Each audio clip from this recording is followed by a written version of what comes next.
आदाब मुज़फ़्फ़र टीवी में आपका इस्तकबाल है। मुज़फ़्फ़र बिहार की खबरों के साथ मैं हूं माहिरा गौहर। देखेंगे तमाम बड़ी खबरें। आगाज करेंगे हेडलाइंस के साथ।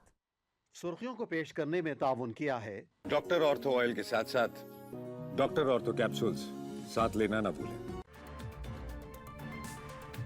27 से 29 जनवरी तक समृद्ध यात्रा पर रहेंगे सीएम नीतीश। मधुबनी सहित 3 जिलों का करेंगे दौरा, विकास कार्यों की करेंगे समीक्षा।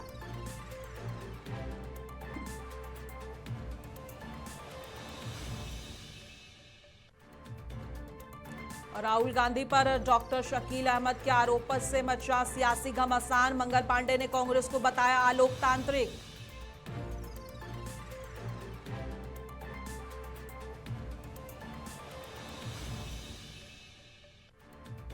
शकील अहमद के पटना आवास पर बढ़ाई गई सुरक्षा। दावों में कहा था कि मेरे घर कांग्रेस नेता करवा सकते हैं हमला।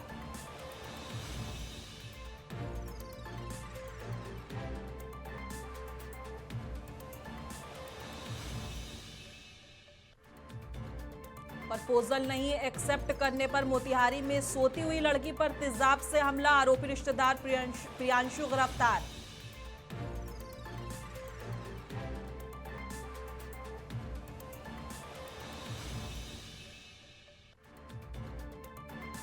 और नीट छात्रा के साथ दुष्कर्म मामले में पप्पू यादव का बड़ा बयान। बोले हॉस्टल सील नहीं, 100 करोड़ की संपत्ति जांच का विषय।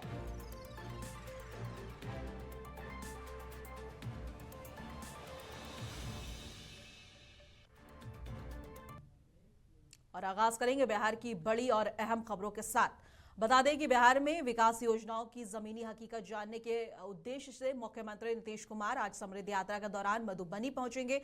ये यात्रा 27 जनवरी 2026 से 29 जनवरी 2026 तक आयोजित की जाएगी। इस दौरान मुख्यमंत्री 3 जिलों का दौरा करेंगे और विकास कार्यों की प्रगति की समीक्षा भी करेंगे।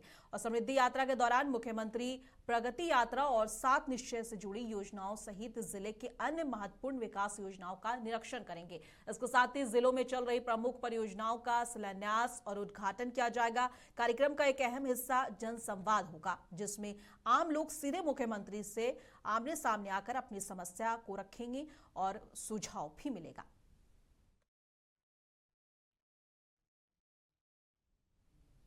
पूर्व केंद्रीय मंत्री और कांग्रेस के वरिष्ठ नेता डॉक्टर शकील अहमद इन दिनों कांग्रेस सांसद राहुल गांधी पर की गई बयानबाजी को लेकर काफी सुर्खियों में बने हुए हैं। जी हां, उन्होंने शनिवार को राहुल गांधी को डरपोक और असुरक्षित नेता बताया और दावा किया कि वे पार्टी में केवल उन्हीं नेताओं को बढ़ावा दे रहे हैं जो उनकी प्रशंसा करते हैं। उन्होंने ये तक दावा किया कि कांग्रेस के राष्ट्रीय नेतृत्व ने उनके पटना और मधुबनी स्थित आवास पर हमले की साजिश रची है और अब इसको लेकर बिहार सरकार में मंत्री मंगल पांडे ने तंज किया है और कांग्रेस को अलोकतांत्रिक पार्टी कहा है।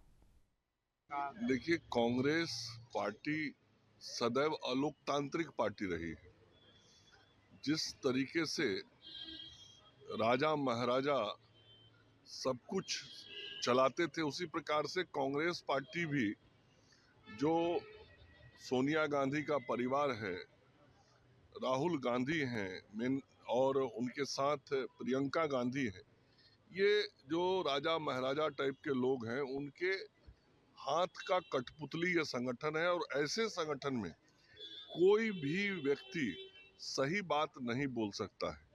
कोई भी लोकतांत्रिक व्यवस्था इस पार्टी में नहीं चलती है। और यदि कोई सत्य बोलने की हिमाकत करता है तो उस पे वैसे ही कार्रवाई की जाती है जैसे शकील अहमद खान पे की गई है। और वैसे लोगों को राजनीतिक रूप से भी डराने का प्रयास कांग्रेस पार्टी के द्वारा किया जाता है। यह इतिहास रहा है कांग्रेस का, उसी की पुनरावृत्ति हो रही है। भागलपुर समेत पूरे देश में आज बैंक कर्मचारियों ने एक दिन का हड़ताल किया। यह हड़ताल United forum of bank union के आह्वान पर हुई, जिसमें 9 बैंक संगठनों ने हिस्सा लिया। बैंक कर्मियों की मुख्य मांग है सप्ताह में 5 दिन काम की व्यवस्था और 2 दिन छुट्टी। भागलपुर में एसबीआई, पीएनबी, ग्रामीण बैंक सहित सभी सरकारी और निजी बैंकों में कामकाज पूरी तरह से ठप रहा। कर्मचारी और अधिकारी धरना प्रदर्शन करते नजर आए और सरकार के खिलाफ नारे लगाए। बैंक कर्मचारियों का कहना है कि जब बाकी वित्तीय संस्थानों में 5 डे वर्किंग है और का कल्चर चलता आ रहा है, तो बैंकों के साथ भेदभाव क्यों?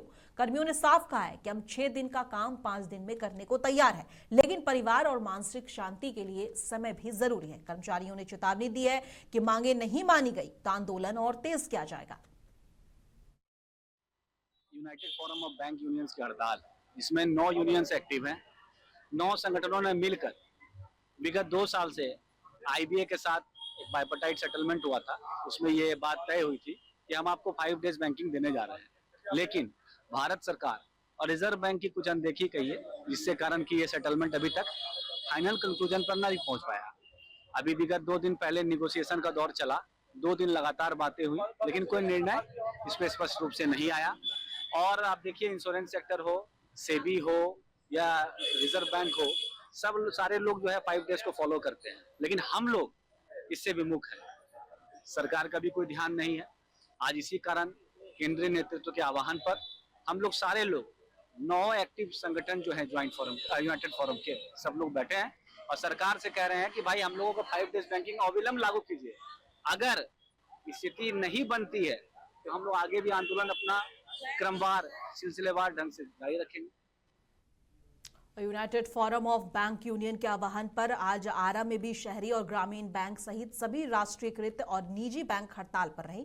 बैंक कर्मचारियों और अधिकारियों ने क्षेत्रीय कार्यालय के बाहर प्रदर्शन किया और केंद्र सरकार के खिलाफ नारेबाजी की। हड़ताल की सबसे बड़ी मांग है कि बैंक में 5 दिन का काम हो और लागू हो सप्ताह में, और बैंक यूनियनों का कहना है कि इस पर 7 दिसंबर 2023 और 8 मार्च 2024 को सहमति बनी थी, लेकिन अब तक इसे लागू नहीं किया गया है। इस हड़ताल का असर पूरे बिहार में देखने को मिला। करीब 50,000 बैंक कर्मचारी काम से दूर रहे और 8,000 से ज्यादा बैंक शाखाएं बंद रहीं, जिससे चेक क्लियरेंस, नगद निकासी और जमा जैसे जरूरी काम ठप रहे और आम लोगों को भारी परेशानी का सामना करना पड़ा।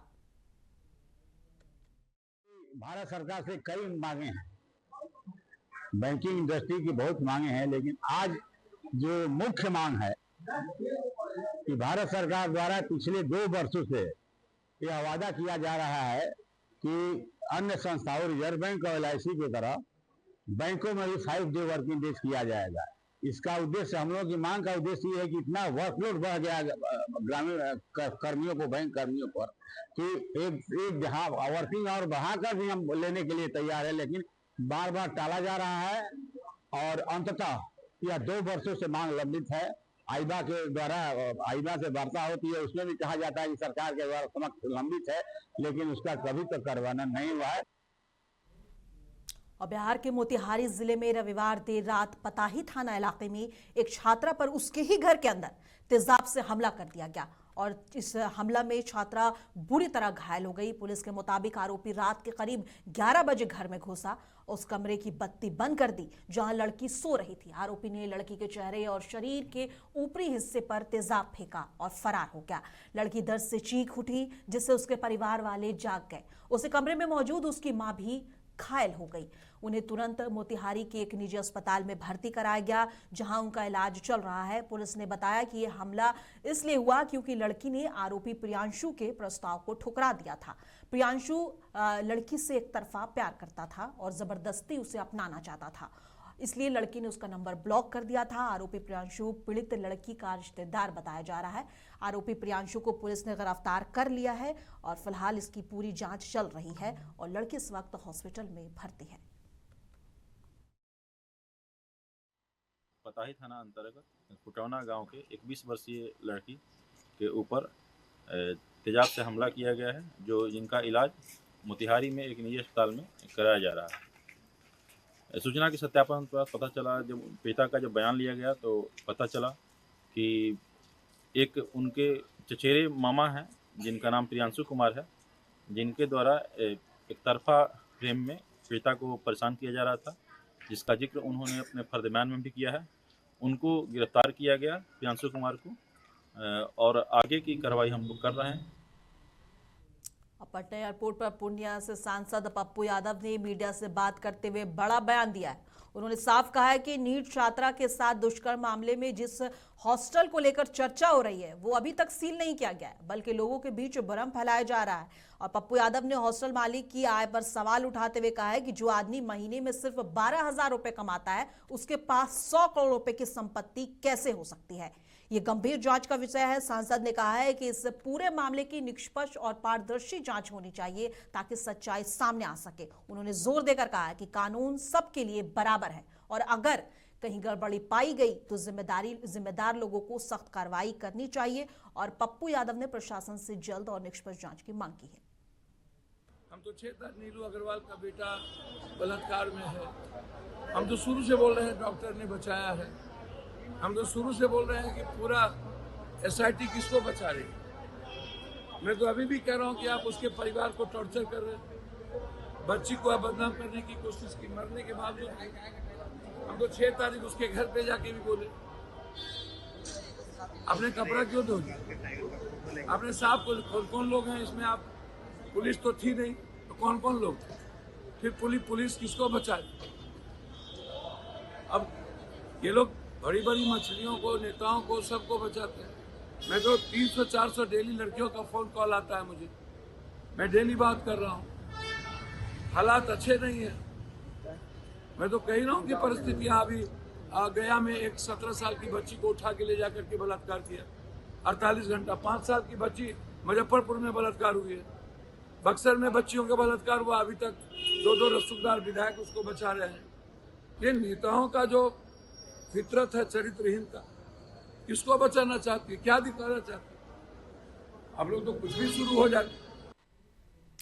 और एक बार फिर दहेज की लालच ने एक नवविवाहित की जान ले ली है। नालंदा जिले से एक दिल दहला देने वाली घटना सामने आई है।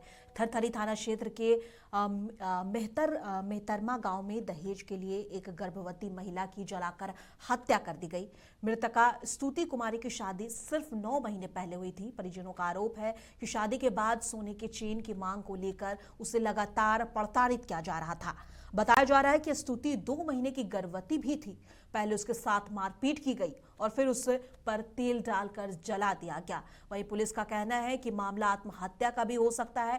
पुलिस के अनुसार पति का अपनी भाभी के साथ अवैध संबंध भी था, जिसकी जानकारी मिलने के बाद स्तुति ने यह कदम उठाया है। फिलहाल पुलिस ने शव को पोस्टमार्टम के लिए भेज दिया है और पूरे मामले की गहन जांच की जा रही है। और इस मामले में कह सकते हैं कि वजह कोई भी रही हो, लेकिन एक 20 साल की लड़की जिसकी कि 9 महीने पहले शादी हुई थी, अब एक लालच कह सकते हैं या पति के एक्स्ट्रा अफेयर को लेकर आज अपनी जान गंवा बैठी है और माता पिता रो रहे हैं। पहले तो रो रहे तो कल कौची होलो तो नहीं बतैलकै, फोन काट देलकै, फिर एने से 2-3 बार की कौची होलो बेटी ससुया लड़ला तो कल कि नहीं कोई नहीं लड़ला, जब छोड़ा न बुआ परिवार में होते रहे। कैसे मरल के बचिया के? अब बच्चे के कैसे मरल के सर गेली तो जलल पड़ल है। अब पायल वल नया पहनाइले मार के, हाँ जला दिल के जान के, अब बोर्ड जान के इतनी सनी जे वेंटिलेटर होवे न जे इतनी सन तोड़ दिल के कि उतना पतला बच्चा घुसते सर, अब कोई नहीं घुसते। खाली देखावे के मांग ले वही भाई हमर चैन का छलके हम जो कहनी कर दिल के गच्चे गच्छी वाला काम बेकार। आपकी बच्ची एक्सपायर कर गई है, जाके मिली तो हम गए, हम लोग सब गए, वहाँ गए तो हम देखे कि मेरी बच्ची का लाश जला हुआ पड़ा हुआ है। क्या लग रहा है घटना के? हमको घटना के बारे में लग रहा है कि उसको जलाकर मार दिया गया, जिंदा जलाकर मार दिया गया। कौन लोग हैं? उसकी ससुर, उसकी सास, उसके पति और उसका देवर। तो विवाद था क्या? हाँ विवाद था, वो घर बना रहे थे, हम लोग एक सिकड़ी गच्छे थे। अच्छा वही मांग? हाँ वही मांग रहा था। सिकड़ी का पैसा 2,26,000 हम लोग से डिमांड था, घर बना रहा था। नहीं दिए तो घटना हो गई। हाँ नहीं दिया तो हम लोग को 22 तारीख के हमारी बच्ची के साथ अच्छी मारपीट भी हुई है, जिसका उसका मोबाइल में वीडियो भी था, जिसको मैडम डीएसपी मैडम उसको देखे भी है। उम्र करीब 20 वर्ष, पति मणिकांत कुमार को उनके ससुराल पक्ष द्वारा आग लगाकर हत्या कर दिया गया है। तो परिजन को सूचना जब थाना को दिया गया तो थाना ने घटनास्थल पर पहुंच के क्राइम सीन को सिक्योर करते हुए एफएसएल की टीम को सूचना दी है। एफएसएल की टीम को बुलाया जा रहा है, बॉडी को पोस्टमार्टम के लिए भेजा जा रहा है। बाकी परिजन में उनके बच्ची के पिताजी के द्वारा आवेदन प्राप्त कर अग्रतर कार्रवाई की जा रही है। और बिहार के जहानाबाद जिले के गांधी स्मारक इंटर विद्यालय के खेल मैदान में आज 7 दिवसीय फुटबॉल टूर्नामेंट का भव्य शुभारंभ हुआ। कार्यक्रम का उद्घाटन बीजेपी जिला अध्यक्ष धीरज कुमार और जदयू प्रदेश नेता जयप्रकाश चंद्रवंशी और आरजेडी महासचिव परमहंस राय की उपस्थिति में दीप जला के हुआ और इस मौके पर खिलाड़ियों का परिचय लिया गया और फुटबॉल किक के साथ पहले मैच की शुरुआत हुई। पहला मुकाबला मेजबान मगध फुटबॉल अकेडमी और crane higher secondary school team के बीच खेला गया।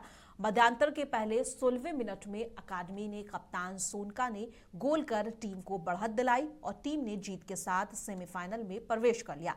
कार्यक्रम का संचालन आयोजित समिति के सचिव राजीव कुमार रंजन ने किया। दर्शकों ने मैच का भरपूर आनंद लिया और अगले मैच की प्रतीक्षा में उत्साह देखा गया।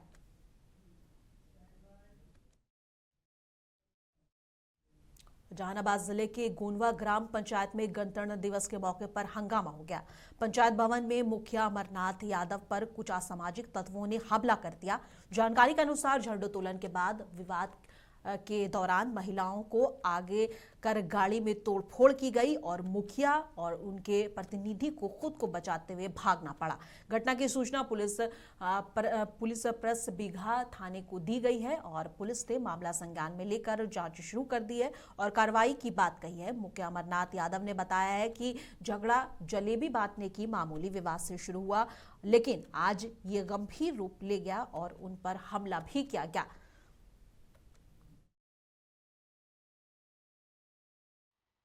गया था गणतंत्र दिवस के अवसर पर बिहार सरकार भवन गोनमा झंडा फहरा दिए। प्रसाद वितरण के लिए हम बोले कि सब आप लोग शांति से बैठ जाइए और प्रसाद बांट देते हैं। 1 क्विंटल जिलेबी ले गए थे। कुछ उदंड टाइप के 20-25 लड़कन घुस गया अंदर और जिलेबी लेके भागने का प्रयास किया, जिसमें हमारा भी लोग गए थे झंडा फहराने के साथ। वो लोग कुछ माना किए, हाथापाई करने लगा, जिसमें बहुत बड़ा हादसा हो गया। हम पर जानलेवा हमला भी किया और हमारा 4 गाड़ी के शीशा तोड़ दिया। क्या नाम हुआ मुकेश, कहाँ की घटना है? बिहार सरकार भवन गोनमा। और पूर्व कांग्रेसी नेता शकील अहमद की राहुल गांधी पर हालिया बयान से बिहार में सियासी हलचल तेज हो गई है, जिसके बाद उनके खिलाफ धमकियां और पुतला दहन की घटनाएं सामने आई हैं। इस पूरे मामले पर बयानबाजी का दौर भी शुरू हो गया है। सभी पक्ष के नेता इस पर बयान दे रहे हैं। इसी कतार में एक और बयान सामने आया है। मुझे ज्ञात है कि शकील अहमद जी बहुत ही सीनियर मोस्ट लीडर हैं और मुझे लगता है कि पुराने हैं और उनके विषय में इस प्रकार की बातें आना थोड़ा सुनने में आश्चर्यजनक लग रहा है, क्योंकि मैं जब से जानता हूँ तब से वो बहुत पुराने और मुझे लगता है कि बहुत सीनियर लीडर हैं और उनके खिलाफ इस प्रकार का कारण क्या है ये तो उनका व्यक्तिगत मामला है। उस पार्टी में क्या चल रहा है नहीं पता है, लेकिन मुझे लगता है कि इस प्रकार की बातें सही नहीं है। देखिए, बहुत सारे नियम और प्रावधान आते हैं, लेकिन उस पर जब लोगों की आपत्ति आती है तो बहुत ऐसा समय देखा गया है कि नियमों में परिवर्तन होता है और मुझे लगता है कि जिस प्रकार से पूरे देश से इस पर आपत्ति आ रही है तो मुझे लगता है कि सरकार इसको संज्ञान में लेकर मुझे लगता है कहीं ना कहीं कोई ना कोई चेंजेस होना चाहिए। सांसद सांभवी चौधरी के जनता दरबार में राज्य के अलग अलग जिलों से बड़ी संख्या में लोग अपनी समस्या लेकर पहुंचे। जनता ने जमीन से जुड़े विवाद, अपराध और प्रशासनिक लापरवाही जैसे मुद्दे सांसद के सामने रखे। सांभवी चौधरी ने सभी शिकायतों को गंभीरता से सुना और कई मामले में संबंधित अधिकारियों को मौके पर ही फटकार लगाई। पुलिस की लापरवाही पर सांसद ने सख्त रुख अपनाया और निर्देश दिया कि सभी शिकायतों का जल्द निपटारा किया जाए। उन्होंने कहा कि जनता से सीधे जुड़ना बहुत महत्वपूर्ण और पार्टी नेता चिराग पासवान के निर्देश पर ऐसे जनता दरबार आयोजित किए जा रहे हैं। और नेत्री ने कहा कि नीट छात्रा मामले में सांसद ने कहा है कि दोषियों पर कोई रियायत नहीं होगी और यूजीसी कानून पर उन्होंने कहा कि पहले इसे पूरी तरह पढ़कर पार्टी नेतृत्व के निर्देश अनुसार संसद में उठाया जाएगा। अध्यक्ष चिराग पासवान जी के निर्देश अनुसार हर हफ्ते प्रयास कर रहे हैं कि पार्टी के जितने भी मंत्री, सांसदगण, विधायकगण हैं, सब लोग मिल के पार्टी ऑफिस में टाइम देके जनता दरबार लगाएं, ताकि जो भी जनता की समस्या है, छोटी बड़ी,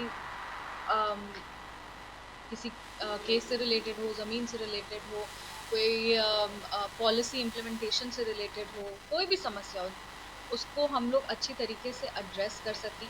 एक कोलैबोरेटिव इन्वायरमेंट में उसको मल्टी डायमेंशनल अप्रोच रख के उसको एड्रेस कर सके। बहुत बार ऐसा होता है कि जनता जो है वो अपने नेता तक नहीं पहुंच पाती है। ऐसे केस में लोक जनशक्ति पार्टी हर हफ्ते प्रयास करती है कि जनता दरबार लगा के प्रदेश के कोने कोने से जो लोग आते हैं या जो समस्या झेलते हैं, जिनको सही गाइडेंस नहीं मिल पाता है कि किस तरीके से आगे बढ़ना है, उन सभी लोग को हम लोग मदद करते हैं और हम लोग यही प्रयास करते हैं कि जनता की हर समस्या का हल कर सकें।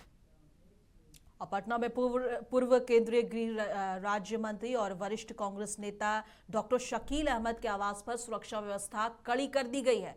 फुलवारी शरीफ थाना क्षेत्र के एकता नगर स्थित उनके आवास पर कई पुलिस टीमें तैनात हैं और लगातार निगरानी की जा रही है। डॉक्टर शकील अहमद का कहना है कि उन्हें कांग्रेस पार्टी की ओर से उनके पटना और मधुबनी स्थित आवास पर विरोध प्रदर्शन और संभावित हमले की जानकारी मिली थी। उन्होंने प्रशासन को सूचित किया, जिसके बाद पुलिस ने आसपास गश्ती बढ़ा दी है और सुरक्षा भी बढ़ा दी है। और बता दें कि शकील अहमद ने आरोप लगाया है कि कांग्रेस के प्रदेश अध्यक्ष ने सोशल मीडिया के जरिए उनके खिलाफ भड़काऊ बातें फैलाई है। उन्होंने कहा कि राहुल गांधी के साथ लंबे समय तक काम करने के बावजूद उनके सुझाव को गंभीरता से नहीं लिया गया और इसी कारण उन्होंने लगभग 2 महीने पहले पार्टी से इस्तीफा दे दिया।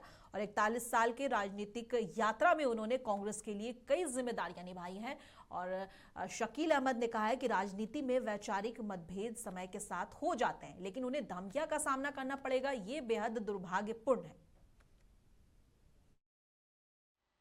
वैसे अभी भी फोन आया एक युवा कांग्रेस के पदाधिकारी का, पूछा कि कहा कब लाठी वाठी लेके आ रहे हो। तो कल ही हमको यूथ कांग्रेस के लोगों ने फोन किया कि हम लोगों को आदेश आया है कि आपका पुतला जलाना है और आपके पटना के घर और आपके मधुबनी के घर पे अटैक करना है। तो मैंने प्रशासन को खबर कर दिया, मीडिया के भी कुछ लोगों को खबर हो गई। उसके 1 घंटे के बाद यूथ कांग्रेस ने प्रोग्राम ही रिटन लिखित प्रोग्राम निकाल दिया कि शकील अहमद का पुतला दहन करना है और पुरजोर विरोध करना है। और ये भी लिख दिया, यूथ कांग्रेस ने इतना अपना ये किया, वो बेटे भतीजे की तरह है मेरे शिव प्रकाश गरीबदास जो रामदेव बाबू का लड़का है, उसने लिख दिया कि बिहार में मैसेज जाएगा कि इसने युवा कांग्रेस ने करवाया। तो उसने लिख दिया है बेचारे ने स्मार्टली कि शीर्ष नेतृत्व के आदेश पे, तो शीर्ष नेतृत्व आज की तारीख में कांग्रेस में एक है, राहुल गांधी।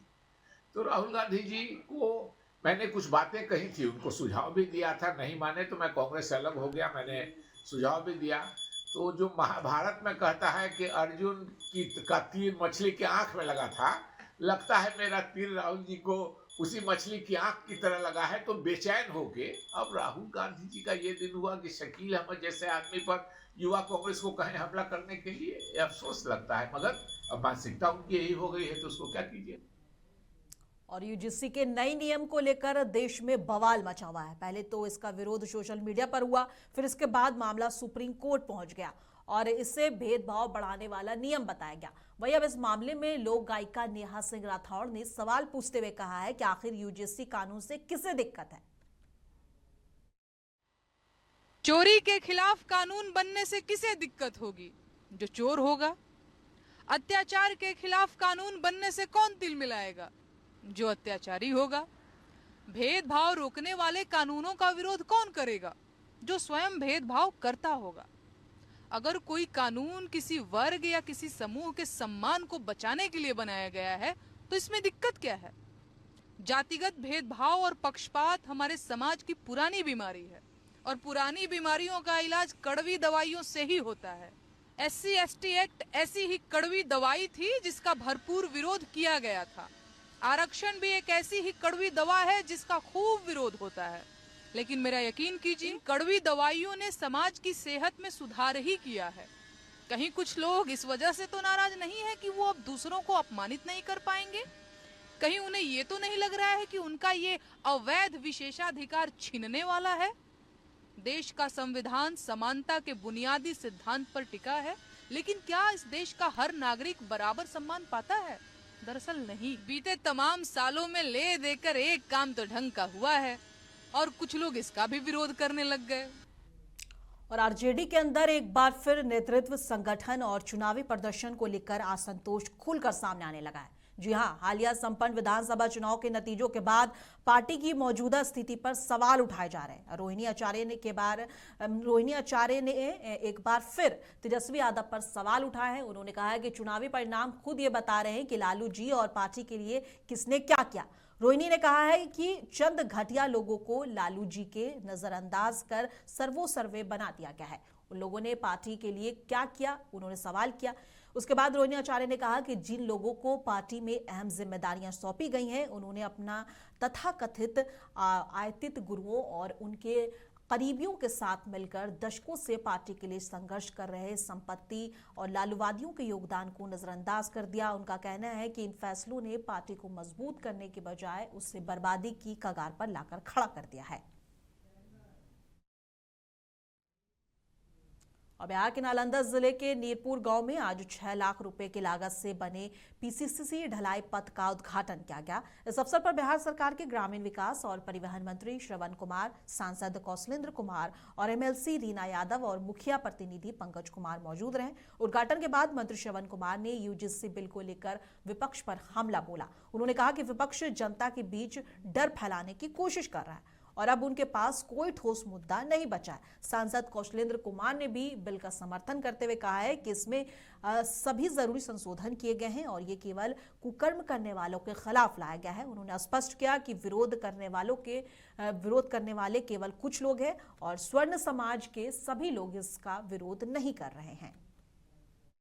पहली बार विपक्ष इस तरह की बात बोलता है। विपक्ष को तो कुछ बुझाता ही नहीं है कि क्या करना चाहिए, क्या नहीं करना चाहिए। जो देश की जनता सुकून के साथ, देश की जनता अमन और शांति चाहता है, प्रेम चाहता है, उसको भय का वातावरण बना करके लोगों को परेशान करना चाहती है। विपक्ष के पास कोई मुद्दे नहीं हैं, अनर्गल मुद्दे को उठा करके जनता को परेशान इस तरह की बात बोलते हैं। इस बिल यह पुराना बिल है, इसमें थोड़ा सा संशोधन किया गया है।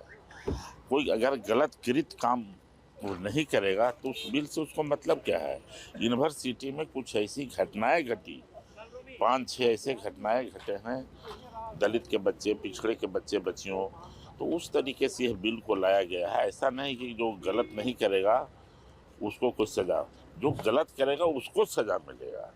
इस बिल में कुछ नहीं, उनकी बेटी सबकी बेटी बराबर है। अगर कोई कृत काम हो, कुकृत, जो कुकर्म जिसको कहा जा रहा है, वैसे कुकर्म करने वाले के लिए हुआ। और मोतिहारी के दिल दहला देने वाले घटने ने सबको झकझोर कर रख दिया है। पताई थाना क्षेत्र में एक बार फिर ऐसा मामला सामने आया है जिससे लोग हैरान हैं। एक बीए की छात्रा पर उसके ही दूर के रिश्तेदार ने एक तरफा प्यार में पागल होकर एसिड अटैक कर दिया। घटना उस वक्त हुई जब छात्रा अपनी मां के साथ घर में सो रही थी और पीड़िता ने बताया है कि आरोपी युवक लगातार उसे फोन कर और मैसेज कर परेशान कर रहा था और युवती द्वारा उसका नंबर ब्लॉक लिस्ट किए जाने पर नाराज होकर उसने इस जघन्य वारदात को अंजाम दिया है। डॉक्टरों के मुताबिक हालत गंभीर है लड़की की, लेकिन स्थिर बनी हुई है। तो वो लोग भी बहुत डरे सहमे हुए हालत में थे, कुछ बताने के लिए तैयार नहीं थे। फिर हम लोगों ने जो कार्रवाई अपनी तरफ से करनी होती है, पुलिस को इन्फॉर्मेशन दिया और वो लोग आकर के बयान लिए होंगे। तो यही परिस्थिति है, ये इतना जघन्य अपराध है जिसका जल्दी इधर नज़ीर नहीं मिलेगा। बहुत दिनों बाद इस तरह की बात इधर सुनने में आई है और हम तो प्रशासन से और जो भी न्याय संगत जो लोग हैं उनसे ये कहेंगे कि ये इस पर सख्त कार्रवाई हो, उस बच्ची के साथ इंसाफ हो, उसका दवा का खर्च इलाज का होना चाहिए। अब मुंसिफ बिहार की खबरों में बस इतना ही। कल फिर मिलेंगे इसी वक्त। तब तक के लिए देश दुनिया की तमाम खबरों के लिए बने रहे मुंसिफ टीवी के साथ।